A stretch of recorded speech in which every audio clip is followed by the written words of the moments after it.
Hello students, हम करने जा रहे हैं प्रोकैरियोटिक सेल्स और यूकैरियोटिक सेल में डिफरेंस। हमने बहुत सारे 11th क्लास के डिफरेंस कर लिए हैं चैप्टर फर्स्ट के, जिसका नाम है cell the unit of life.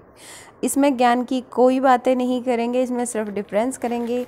अगर आपको लगता है कि आपको 10 डिफरेंस भी पता हैं तो आपको और भी पता होना चाहिए। मैं बता देती हूँ, जो बेसिक डिफरेंस है वो आप कर सकते हैं प्रोकैरियोटिक सेल्स में और यूकैरियोटिक सेल्स में, लेकिन यहाँ पे मैं आपको बताने जा रही हूँ 31 डिफरेंस, जो कि आपकी प्रदीप की बुक से हैं, जिसमें ये टेबल दी हुई है 9.6। प्रदीप की बुक से आप उसमें से पढ़ सकते हैं। प्रोकैरियोटिक सेल देख लेते हैं। जो सिंगल मेम्ब्रेन सिस्टम होती है वो प्रोकैरियोटिक सेल होती है, उसमें सिंगल मेम्ब्रेन होती है। यूकैरियोटिक सेल्स हमेशा डबल मेम्ब्रेन सिस्टम होती है। प्रोकैरियोटिक सेल जो होती हैं, जो सेल वॉल है वो प्लाज्मा मेम्ब्रेन से सराउंडेड होती है ज़्यादातर केसेस में, ठीक है। पेप्टाइडोग्लाइकन से बनी होती है, ये पॉलीसैकेराइड्स लिंक होते हैं अमाइनो एसिड से, और स्ट्रेचिंग जो मटेरियल होता है इसमें म्योरीन होता है। यूकैरियोटिक सेल्स जो डेवलप्ड सेल्स होती हैं वो यूकैरियोटिक हैं, जो हायर ऑर्गेनिजम्स में मिलती हैं, वो प्लाज्मा मेम्ब्रेन होती है। कुछ एक केस में सराउंडेड करती है सेल वॉल को, जैसे प्रोटिस्ट हैं, फंजाई है, प्लांट सेल्स हैं, उसमें ही ये सेल वॉल होती है, अदरवाइज सेल वॉल नहीं होती, जो कि पॉलीसैकेराइड से बनी होती है। जो मेन स्ट्रेचिंग मटेरियल होता है वो काइटिन होता है ज़्यादातर फंगस में, और सेल्यूलोज का होता है कुछ अदर में। एनिमल्स में सेल वॉल नहीं होती है, ठीक है। तो प्रोकैरियोटिक सेल और यूकैरियोटिक सेल में एक डिफरेंस पता चल गया आपको। प्रोकैरियोट्स में ज़्यादातर में सेल वॉल होती है, यूकैरियोट्स में ज़्यादातर में सेल वॉल नहीं होती, सिर्फ प्लांट सेल में होती है, ठीक है। उसके बाद आता है सेल मेम्ब्रेन, जो है वो रेस्पिरेटरी एंजाइम्स होते हैं प्रोकैरियोटिक सेल में, और जो यूकैरियोटिक सेल में इसमें कोई रेस्पिरेटरी एंजाइम नहीं होते। ये डिफरेंस आई एम श्योर आपको पता नहीं था पहले। उसके बाद सेल मेम्ब्रेन इनफोल्ड हो सकती है, मीजोजोम बना सकती है, फोटोसिंथेटिक लैमेला जिसे थाइलाकोइड कहते हैं वो बना सकती है। सेल मेम्ब्रेन इस तरह से इनफोल्ड हो गई, ठीक है, यहाँ से ये इनफोल्ड हो गई तो ये क्या कर सकती है, मीजोजोम बना सकती है, और ये बाद में साइटोप्लाज्म में फ्री भी मूव कर सकते हैं ये मीजोजोम या थाइलाकोइड। लेकिन जो यूकैरियोटिक सेल होती है इसमें ये मीजोजोम नहीं बनाती, फोटोसिंथेटिक लैमेला नहीं बनाती। अगर ये प्रेजेंट भी हैं तो ये विद इन साइटोप्लाज्म प्रेजेंट हो सकते हैं, लेकिन सेल मेम्ब्रेन इनको नहीं बनाती, ठीक है। सेल मेम्ब्रेन हेल्प करती है distributing replication product of chromosome between daughter cells.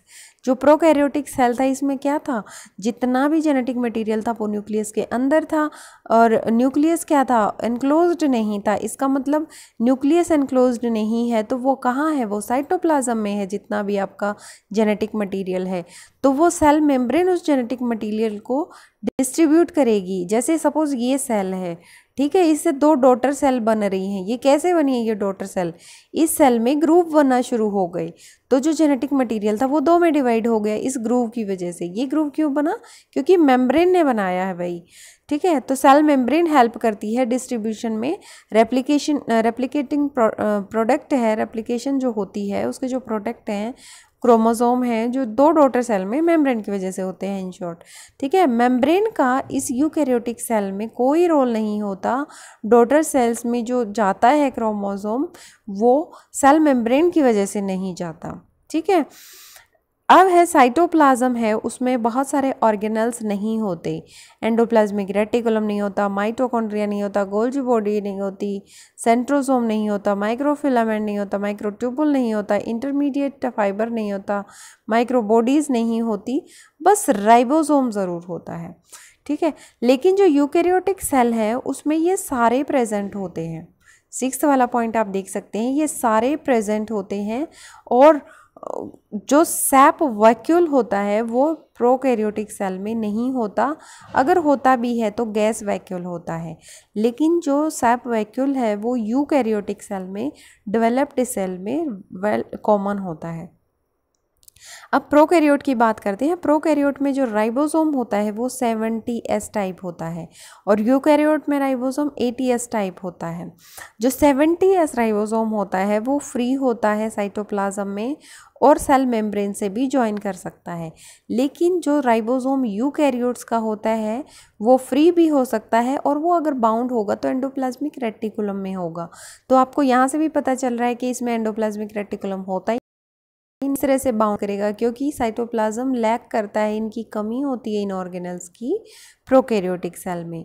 कोई स्ट्रीमिंग मोमेंट नहीं होती साइटोप्लाज्म की। इसमें जो यूकैरियोटिक सेल्स होती है उसमें साइटोप्लाज्म स्ट्रीमिंग मोमेंट शो करता है। तो आप इस तरह से इसको हाईलाइट भी कर सकते हैं कि स्ट्रीमिंग मोमेंट यहाँ होता है, यहाँ प्रोकैरियोट में नहीं होता, यूकैरियोट में होता है।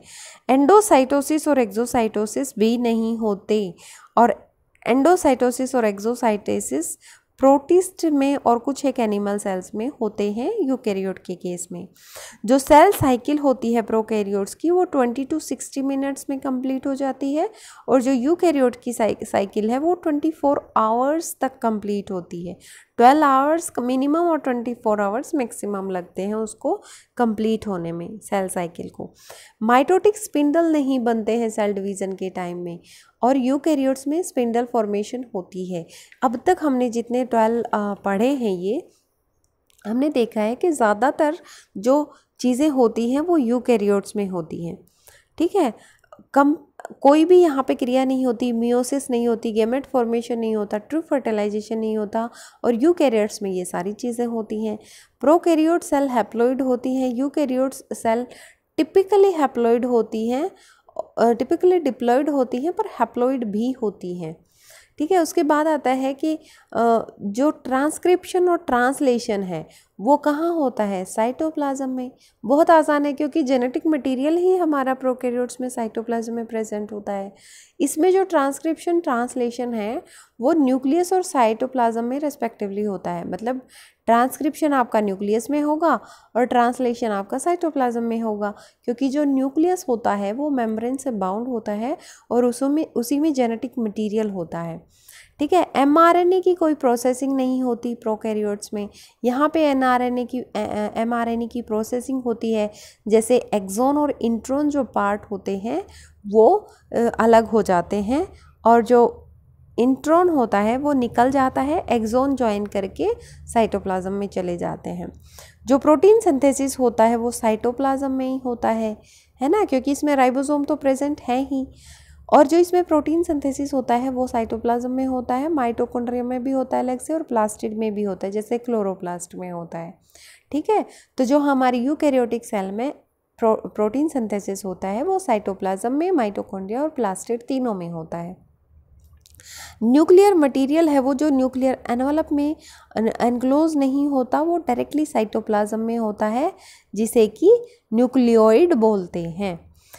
In case of eukaryotes nucleus material nuclear envelope में होता है और न्यूक्लियस एक डिस्टिंक्ट पार्ट बनाता है, एक अलग हिस्सा बनाता है साइटोप्लाज्म से।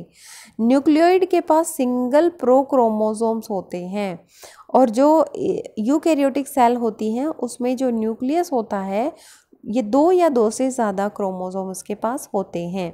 जो प्रोकैरियोट है उसमें कोई न्यूक्लियोलस नहीं होता और जो यूकैरियोट्स है उसमें एक या एक से ज़्यादा न्यूक्लियोलाई प्रेजेंट होती हैं न्यूक्लियस के बीच में।